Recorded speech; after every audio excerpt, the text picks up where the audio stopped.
Well, my first memory about meeting Rachael, my wife and I went to a children's home where she was living at the time. We had just completed our training, and we had some information on Rachael. A package was sent us, with pictures and some background information. But we went up and we had our tea. There was just Rachael and the cook, the house cook. And she made us a lovely tea, lasagna, and what I remember most about Rachael is she washed her hands about 100 times during the period of the meal. And then afterwards, she chased me around the garden outside the house. And when we were about to leave, my wife and I, my wife Lorraine gave Rachael a big hug.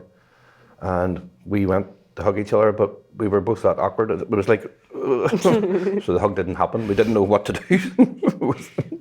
That was my memories of first meeting you. What about you, Rachael? My first memories of meeting you was, I thought it was really weird that they were both in different cars. Because they're both coming from work and they both had their own cars. I was like, what? Why are they not in the same car? And then obviously the dinner, I love lasagna. I got to pick it, so I got to pick and we got to eat lasagna. And then we obviously had my favourite ice lollies after. Yeah. You can't forget about those. And I do remember running around the garden. I loved running around the garden. It was really fun because I think I won. Or you let me win. Of course you won. You let me win. And it was very awkward at the end, trying to give each other a hug. We didn't actually hug, I don't think, at the end of it. We sort of went, oh, it was like... And then I thought it was quite weird. My first proper memory of David was whenever, before dinner, he takes like a medication, so he takes an injection. And I thought it was really strange, because I'd never heard that or seen that before. So they explained to me what it was, but that was one of my first memories of you. Yeah, that's right. I think we first realised that Rachael would always be in our life 3 or 4 months into our placement. Rachael used to go away for what they called Respite, and it was for herself as well as ourselves to give us, give us a bit of a break from each other. And after a short time, it began. At the start, it was brilliant, I have to be honest, because it was quite intense for the first 6 or 7 weeks, and then we got a bit of a break and got to go out. But after about 3 or 4 months, it felt alien sending your daughter away to somebody else for the weekend. No, it just didn't feel right. And then I think after a period of time, Rachael started not wanting to go as well, or you weren't so keen to go, and yeah. Then we realised, that we were sort of coming together as a family, and it was going to be a long-term thing, so quite quickly, really, I suppose, is the answer. The thing is, I got information about them before I met them. I got an album, like a photo album, to get to know them a wee bit. Well, not to get to know them, because you obviously can't, you've no videos to know who they are or the voice or anything, but I had an album, like a photo album, and I could get to go through it to know a bit about them. So that sort of helped. But it didn't help in the fact I didn't really know their job or anything about them, their voice, who they are in person, what they're like around other people. I first realised it must have been maybe I think it might have been about a year or so after, because it did take a while. I wasn't really settled in schools or anything. I only settled really when I got into high school, and I settled then in the family. I started to feel more settled. And everything changed, I wasn't getting in trouble anymore, and everything really literally just changed, and I literally just settled as a person, and I was more happier. So I think that is when I started being in high school, and I was like, yeah, well, I'm definitely part of this family. They can't kick me out now.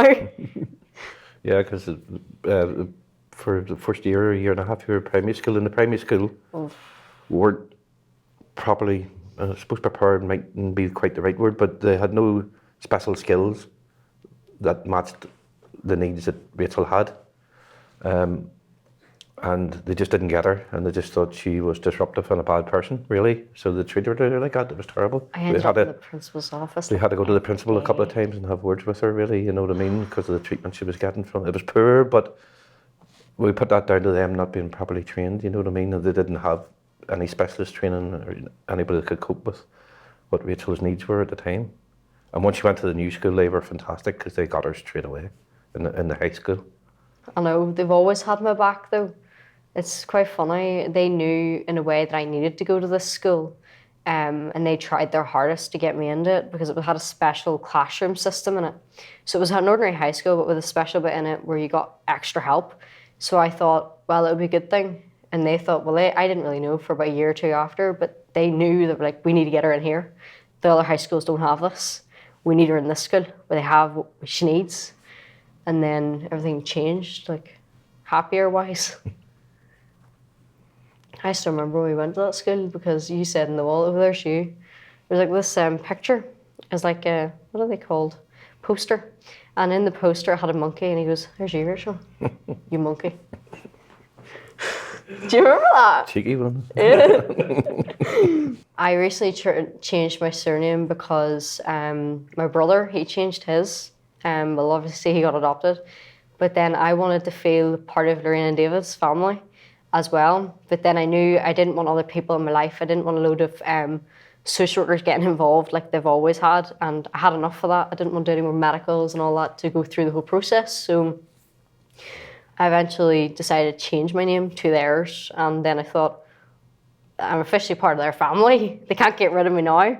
And then second of all, I really hated my last name. I never got to accept that my birth last name, I hated it. I just didn't want it anymore. So when I took theirs, I was like, yeah, you can't get rid of me. I'm now officially your daughter. Rachael decided at one stage that she wanted to be adopted. And unbeknownst to me, she'd spoken to my wife about it briefly, and my wife had told her this, that it wouldn't be a problem. And on my birthday, she handed me a birthday card, and I, brilliant, thank you. And I opened it up, and there was, unfortunately, it wasn't money, it was a note inside. And I went, oh, okay, a note, thanks. But I opened up the note, and it just said, will you adopt me? And it was probably the best birthday present I've ever had, you know what I mean? Mm-hmm. But, and then she found out later I cried when she went out of the room, and then she made fun of me. But I felt hugely proud at that moment, and I was really chuffed, I suppose. You know what I mean? Put me on the back foot for a wee bit, didn't it? Mm-hmm. But we agreed straight away, and we were more than happy to do that. But then Rachael realised that she would have the process that she would have to go through to get adopted, and she was struggling as it was with all the social workers not that she'd had in her life, as she said earlier. And we chatted it through, and she said, look, I don't want to go through, I don't want all these, the new team, the attachment team coming out and ask me all the same questions, going through everything, the medicals, all of that. So we looked into it, and we realised, we contacted Barnardo's because we weren't sure for a foster child if we could change our name by depot. And then we found out we could. So we chatted, put that idea to her, and Rachael thought that was a fantastic idea, and she went ahead and did it, and had to get witnesses for her to sign the certificate and all. You changed their name. It was a great night, wasn't it? We had a bit of a party afterwards, and it really was fantastic for both of us, you know, my wife and I, you know. Well, we didn't know it officially went through for quite a while. We signed it all, and we thought, wow, it was official there and then, like. But I went to I had a LAC review, and found it then that it was official. And I was literally jumping up and down like a kangaroo afterwards. So it's it changed on everything. All my names changed on all of my letters and everything. And every time I got a post with my name on it, I was like, Dad, look at this! My name's not this anymore, it's this! And he was like, all happy about it. Yeah.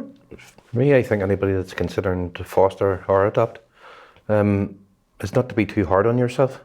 It's easy to beat yourself up and tell yourself you're doing it wrong, because there's no real right way to do it. It's like having kids. You know, everybody has to learn. If a kid comes into the house, it's like a newborn. Having the confidence, have a bit of confidence, belief in yourself, and all the training in the world's there. Maybe sometimes too much, but the training's there. But it's like real life. There's no textbook to it. You just have to get on with it and learn on your feet. And you do make errors. You do make mistakes. Everybody makes mistakes, but it's how you get over them and how you put them right. But I would encourage anybody to foster or adopt, the rewards far outweigh the problems, especially when you look back on it. My advice to people would be to be open-minded and be aware that they're not going to get the rules straight away. Be aware that they have their own problems, and you're taking this person from wherever you're taking them from. They've got all these issues that you're only learning about. So be considerate that they have all these problems and be aware of everything. I think having the network of the social workers and other foster and adoptive parents, you can tap into that. We've made a lot of friends through fostering, all our foster carers. And, you can lift the phone, I'm having a really tough day. You get a bit of a chat with them. There's a new mentor scheme out as well for newer foster carers. So some of us become a mentor for them, that if they are struggling a bit, they can phone a foster carer as opposed to phoning a social worker, because they know that we've been through it too, which I think will be a brilliant scheme when it gets up and running properly. But that whole network, of support network, is brilliant. And then there's different times of the year, when we have social events, we all get together in like the summer and at Christmas, and it's great. You're always learning, and when you hear experiences of other people have had, you go, well, that's what's happening to me, and we thought we were the only people that had those problems, but you realise it's not just us. Whereas if we had those problems and we were on our own with a birth child, I'm not sure how I would have coped, to be honest.